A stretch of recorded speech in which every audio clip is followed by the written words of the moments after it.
With you wearing that armor, don't be surprised if I accidentally call you Sereda a few times. For as long as I can remember, that armor was their only visage. It's all I knew them as.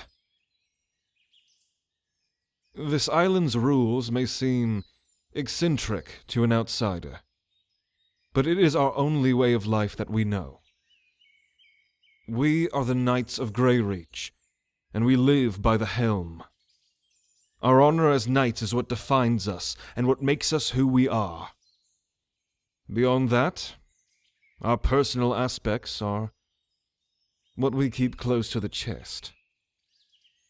I am Sir Dorian Diamond. This armor, this unique armor that I wear, forged for me alone by the Elder Smith, serves as my face. All others know me by it, and I them.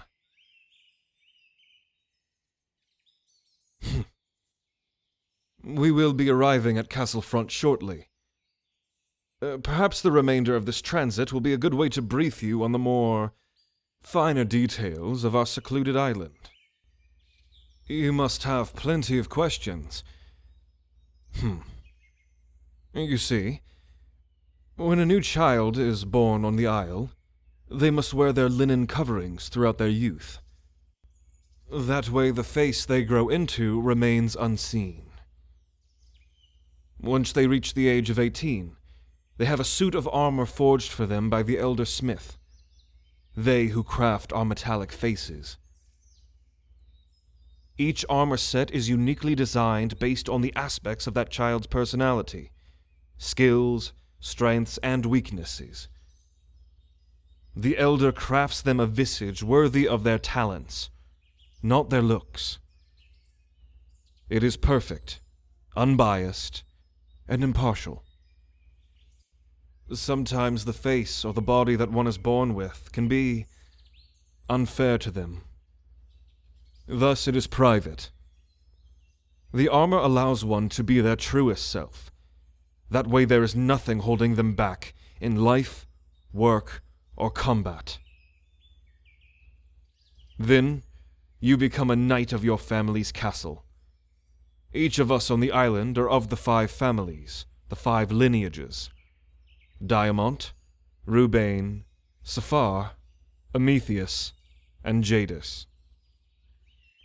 The earliest of our people might not have all been related by blood, but when this island was cursed by the goddess of war to remain separated from the rest of the world, each of our ancestors found their home in one of the 5. Then, they established the laws for our people to come. Huh? Marriages? Oh yes, that's where it gets interesting. Any 2 knights may form a marital union, but there is a unique ceremony held instead of just a celebration. The wedding takes place at an arena in Castlefront. Since by law one does not marry into their own lineage, the 2 sides of the family's houses fill the stands of the arena. Then, the 2 betrothed will fight in the arena in lawful combat. Not to the death. The loser of that combat takes the family name of the victor and moves to their castle and wears their colors forevermore. That way all is equal, all is fair. Combat is our lifeblood. Lawful war is our calling. This is our way. One can be a merchant. One can work a brothel. One can be a butcher. One can be a teacher. But in the end, we are all knights, and we all will fight. We are headed to Castlefront, the neutral ground where all 5 families can commingle under the law as one. Out here in the wilderness, even one you think as close as your brother can become your adversary. The law reaches not those in the wilds. We are all one people who care and respect for each other. but we are all also opposing sides. It is a balance, a delicate one, but one that we have perpetuated for centuries.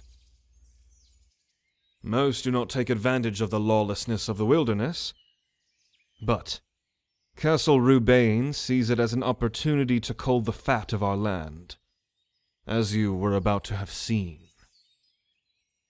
And now, I take you before the leader of every house, of every castle, the Gauntlet Tribunal, so that they may decide your fate. We've never had any outside survivors enter the island. Only the wisest of us can figure out what should be done. It is another shift in the balance of what we have here. So to equalize that shift, we must find what our great laws dictate in an event such as this. Now, follow along. We shall arrive shortly. I've sent word ahead by Hawk to call the council together. I shall be your speaker against the speaker of the tribunal. Let us make haste. It is a rare thing to gather them all in solidarity.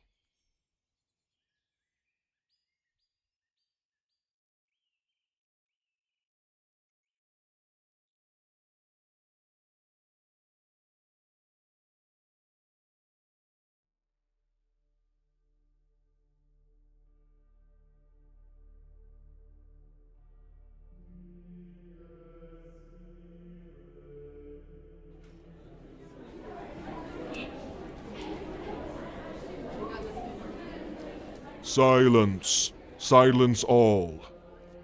This council has been called by the esteemed Sir Dorian Diamont.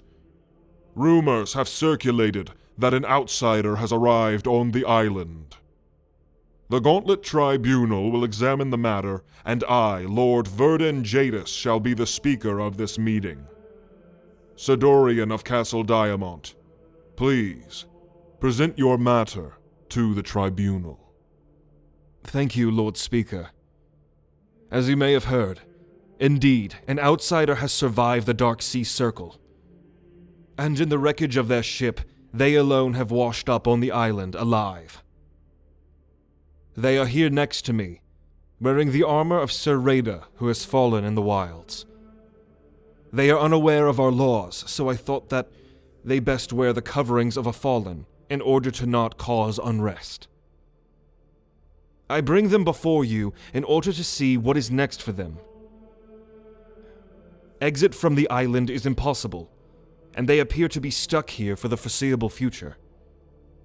I ask your judgment to be in favor of their stay, for they are innocent of any crimes and should be given all the fairness of our ways.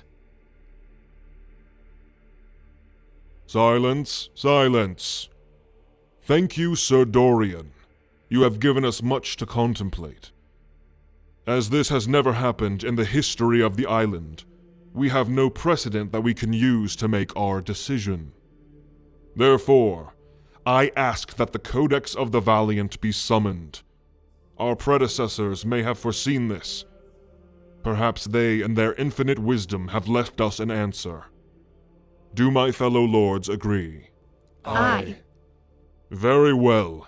Bring forth the Codex.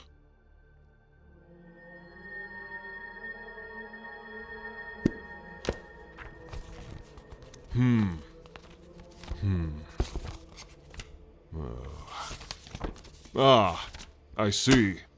Chapter 4 of the Dark Sea Circle Agreement. If any who are unarmored should arrive on the island and survive the wrath of the goddess, they have earned her favor. A decision of the Lord should be held. If they are all unanimously in favor, the outsider may reside as a Knight of the Isle. What? A special agreement has been made. Any outsiders who survive the storm and reside on the island are of new blood. They will be given the Yellow Tabard, and thus the line of Topea will be born. They shall take that name and be first of their line. However, if one or more lords are in opposition, they must undergo a trial by combat. In a month's time after their presentation to the tribunal, they will enter a trial of lawful combat with a chosen champion from the dissenting lords. If failed, they will be slain in combat. If victorious, they will remain on the island as a full member adorned in the yellow tabard of the new line of Topea. What? This is absurd. We have been perfecting this island's ways for over hundreds of years, generations following the example of the ancient founders. And now you want to add a sixth lineage to throw our whole way of life asunder? No one was ever meant to survive the storm. It is impossible. For centuries none have. I will not stand for it. Silence, Lord Rubain. I am the speaker. And I see that it was the will of our founders that this should come to pass. Are you saying you deny what is in the codex? Plus, if you truly hate the idea of a new sixth lineage, you have the chance to slay it before it begins. The founders were clear. The goddess has smiled upon this one. And you dare defy both our founders of law and the war goddess's will? Good.